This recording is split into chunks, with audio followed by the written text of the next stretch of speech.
naturopathic physician, Dr. Paul Epstein lives and practices mind-body integrative medicine in Westport, but he travels far and wide, teaching people how to appreciate everyday life right now and how to meditate to consciously choose happiness. And thanks for being here. I always feel like I was saying this to you earlier, I feel like the opposite of my spiritual guest because it's so chaotic and we're trying to time things out so perfectly. But it always feels great to be reminded that we have to live in the present. Right.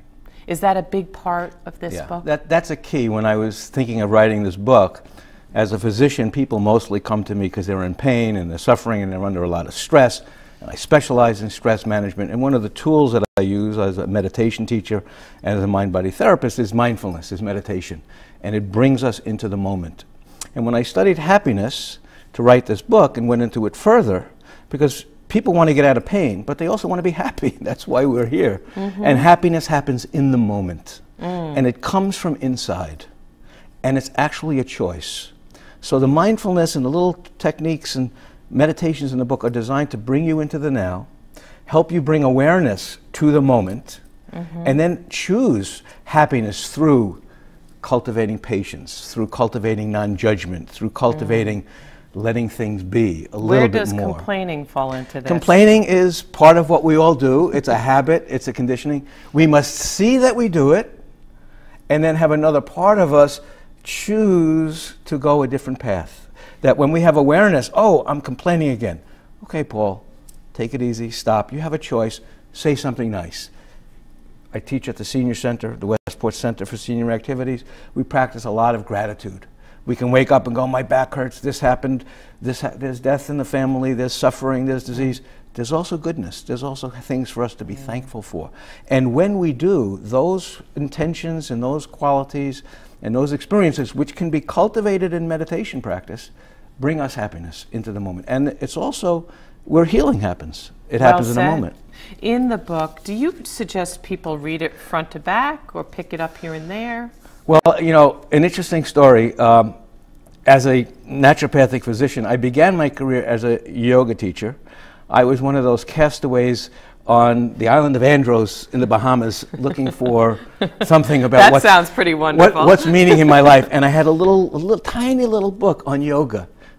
And I read it and practiced it, and it changed my life. And you liked how portable it was. And it was portable. And this is designed to read front to cover. There are instructions here. I mean, obviously, you can go into greater depth on everything that I've put in the book. But it was meant to be sort of comprehensive, not superficial, but comprehensive in at least giving you touching base with all the important aspects of meditation, mind, body. There's meditations on the heart. And a key important quality of this approach, mindfulness, is not close your eyes, go to Never Never Land, and you'll never feel anything and you'll be happy forever. It's the opposite. It's facing what's going on. It's facing the part of you that complains, but being at peace anyway. Because serenity is not freedom from the storm. This isn't to get away from things. This is to go inside and be at peace in the midst of the storm. And most of the storm isn't just out there with the economy and the job market and the heat.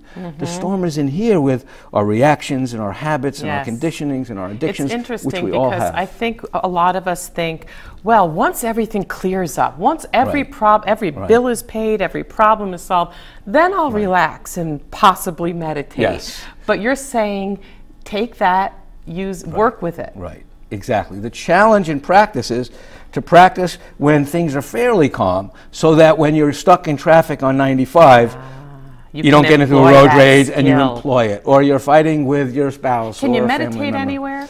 Meditation is happening everywhere if you're aware. Meditation is simply being present in the moment and being conscious of what's happening.